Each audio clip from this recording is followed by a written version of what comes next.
ಸದನವನ್ನು ಮುಂದೂಡಿದಾಗ ಸದನದಲ್ಲಿ ಒಂದು ಘಟನೆಯ ಬಗ್ಗೆ ನನಗೆ ಎರಡು ಕಡೆಯಿಂದ ದೂರುಗಳು ಬಂದಿವೆ.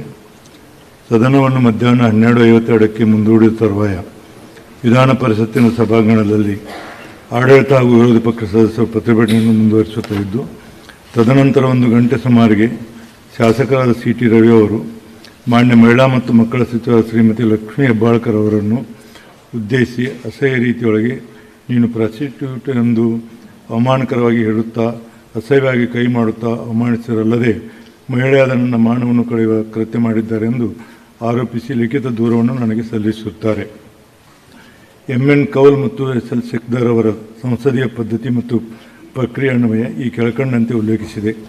ಸಂಸದೀಯ ಬದುಕಿನ ಅತ್ಯುನ್ನತ ಸಂಪ್ರದಾಯಗಳನ್ನು ಕಾಪಾಡಿಕೊಂಡು ಬರುವಂತಾಗಿದ್ದು, ಸದನದ ಘನತೆಗೆ ಕುಂದುಂಟು ಮಾಡುವಂತಾಗಿರಬಾರದು. ಸದಸ್ಯರ ದುರ್ವರ್ತನೆಗಾಗಿ ಅವರನ್ನು ಶಿಕ್ಷಿಸುವ ಅಥವಾ ಅಧಿಕಾರ ಸದನಕ್ಕಿದೆ. ತನ್ನ ಸದಸ್ಯರ ನಡತೆಗಾಗಿ ಸದನದ ಒಳಗೆ ಅಥವಾ ಹೊರಗೆ ಆಗಿರುವ ಅವರನ್ನು ಕುರಿತು ಸೂಕ್ಷ್ಮವಾಗಿ ಪರಿಶೀಲನೆ ಮಾಡಲು ತನಗಿರುವ ಅಧಿಕಾರ ವ್ಯಾಪ್ತಿಯನ್ನು ಸದನವು ಚಲಾಯಿಸುತ್ತದೆ. ಒಬ್ಬ ಸದಸ್ಯನು ಅನುಚಿತವಾದ ರೀತಿಯಲ್ಲಿ ವರ್ತಿಸಿದ್ದಾರೆ ಅಥವಾ ಸಂಸತ್ತು ಸದಸ್ಯರಿಗೆ ತಕ್ಕದ್ದಲ್ಲದ ರೀತಿಯಲ್ಲಿ ವರ್ತಿಸಿದ್ದಾರೆ ಎಂಬುದನ್ನು ನಿರ್ಧರಿಸುವ ಪ್ರತಿಯೊಂದು ಪ್ರಕರಣದಲ್ಲಿ ಸದನದ ಅಧಿಕಾರದ ವ್ಯಾಪ್ತಿಯೊಳಗೆ ಬರುವಂಥದ್ದಾಗಿದೆ. ಒಬ್ಬ ಸದಸ್ಯನು ಅವನ ಕರ್ತವ್ಯವನ್ನು ನಿರ್ವಹಿಸುವಾಗ ಎಂದರೆ ಸದನದಲ್ಲಿರುವಾಗ ಅಥವಾ ಸದನದಿಂದ ಹೊರಗೆ ಹೋಗುತ್ತಿರುವಾಗ, ಸದನದ ಆವರಣದೊಳಗೆ ಸದಸ್ಯರ ವಿರುದ್ಧ ಅಪಮಾನಕರವಾದ ಅಥವಾ ಬೈಗುಳ ಭಾಷೆಯನ್ನು ಬಳಸುವುದು, ಹೀಗೆ ಒಬ್ಬ ಸಂಸತ್ತಿನ ಅವನ ನಡವಳಿಕೆಗಾಗಿ ಅಪಮಾನ ಮಾಡುವುದು ವಿಶೇಷ ಅಧಿಕಾರದ ಉಲ್ಲಂಘನೆಯ ವ್ಯಾಪ್ತಿಗೆ ಬರುತ್ತದೆ ಎಂದು ಕೌಲನ್ ಚಕ್ರದಲ್ಲಿ ಹೇಳಲಾಗಿದೆ. ಮೇಲ್ಕಂಡ ದೂರಿನಲ್ಲಿರುವ ಅಂಶಗಳ ಮೇರೆಗೆ ಸದನ ವ್ಯಾಪ್ತಿಗೆ ಒಳಪಡುವ ವಿದ್ಯಮಾನಗಳ ಆಧಾರಿತ ಸಾಕ್ಷಿಗಳನ್ನು ಪರಿಶೀಲಿಸಿಕೊಂಡಿರುತ್ತೇನೆ. ಈ ಘಟನೆಗೆ ಸಾಕ್ಷಿಯಾಗಿ ಶಾಸಕರಾದ ಶ್ರೀಮತಿ ಉಮಾಶ್ರೀ, ಶ್ರೀಮತಿ ಬಲ್ಕೀಸ್ ಬಾನು, ಡಾಕ್ಟರ್ ಯತೀಂದ್ರ ಎಸ್ ಹಾಗೂ ಎಂ ನಾಗರಾಜ್ ಅವರು ಮೌಖಿಕವಾಗಿ ಸಾಕ್ಷಿಯನ್ನು ನೀಡುತ್ತಾರೆ.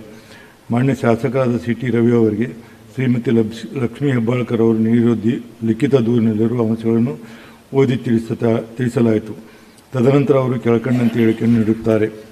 ಸದನದಲ್ಲಿ ಡಾಕ್ಟರ್ ಅಂಬೇಡ್ಕರ್ ಅವರ ಭಾವಚಿತ್ರ ಹಾಗೂ ಅವರನ್ನು ಸೋಲಿಸಿದ್ದು ಕಾಂಗ್ರೆಸ್ ಎಂಬ ಪ್ಲೇ ಕಾರ್ಡನ್ನು ಕೈಯಲ್ಲಿ ಹಿಡಿದು ಅವರು ಬದುಕಿದ್ದಾಗ ಸತ್ತಾಗ ಅಪಮಾನ ಮಾಡಿದ್ದು ಕಾಂಗ್ರೆಸ್ ಪಕ್ಷ. ನೀವು ಫ್ರಸ್ಟ್ರೇಟ್ ಆಗಿದ್ದೀರಿ, ಹತಾಶೆ ಆಗಿದ್ದೀರಿ, ಅದಕ್ಕೆ ಸುಳ್ಳು ಆರೋಪ ಮಾಡುತ್ತೀರಿ ಎಂಬ ಮಾತನ್ನು ಹೇಳಿದ್ದೇನೆ ಹೊರತು ಆ ದೂರಿನಲ್ಲಿರುವ ಪದಗಳನ್ನು ಬಳಸಿಲ್ಲ ಎಂಬುದು ನನ್ನ ಸ್ಪಷ್ಟ ಹೇಳಿಕೆ ಎಂದು ಅವರು ತಿಳಿಸಿರುತ್ತಾರೆ. ಶ್ರೀಮತಿ ಲಕ್ಷ್ಮೀ ಹೆಬ್ಬಾಳ್ಕರ್ ಅವರು ಮಾನ್ಯ ಮಹಿಳಾ ಮತ್ತು ಮಕ್ಕಳ ಸಚಿವರು, ಇವರಿಗೆ ಶಾಸಕರಾದ ಸಿ ಟಿ ರವಿ ಅವರು ನೀಡಿದ ಹೇಳಿಕೆಯನ್ನು ಓದಿ ತಿಳಿಸಲಾಯಿತು.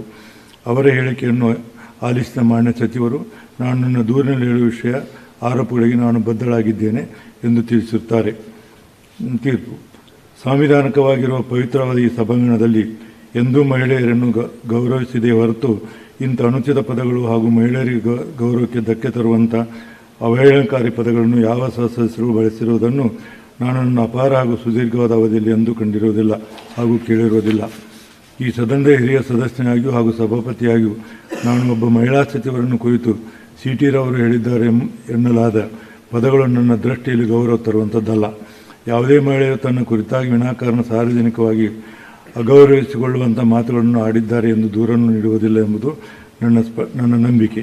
ಆಪಾದನೆಗೆ ಒಳಗಾದವರು, ಆಪಾದನೆ ಮಾಡುವವರು ಈ ವಿಷಯದ ಸತ್ಯಾಸತ್ಯತೆಯನ್ನು ಕುರಿತು ಆತ್ಮಾವಲೋಕನ ಮಾಡಿಕೊಳ್ಳಬೇಕಾಗುತ್ತದೆ. ಜವಾಬ್ದಾರಿ ಸ್ಥಾನದಲ್ಲಿ ಹಾಗೂ ಸಾರ್ವಜನಿಕ ಜೀವನದಲ್ಲಿರುವ ನಾವುಗಳು ಇತರರಿಗೆ ಮಾದರಿಯಾಗುವಂತೆ ನಡೆದುಕೊಳ್ಳಬೇಕೆಂಬುದು ನನ್ನ ಅಭಿಲಾಷೆ. ಇದನ್ನು ಎಲ್ಲ ಗೌರವಾನ್ವಿತ ಶಾಸಕರುಗಳು ತಿಳಿದುಕೊಳ್ಳಬೇಕೆಂದು ನನ್ನ ಕಳಕಳಿಯ ಮನವಿಯನ್ನು ತಾವು ಅರ್ಥ ಮಾಡಿಕೊಡುತ್ತೀರೆಂದು ಭಾವಿಸಿದ್ದೇನೆ. ಸದನ ಸಾರಾಂಶವನ್ನು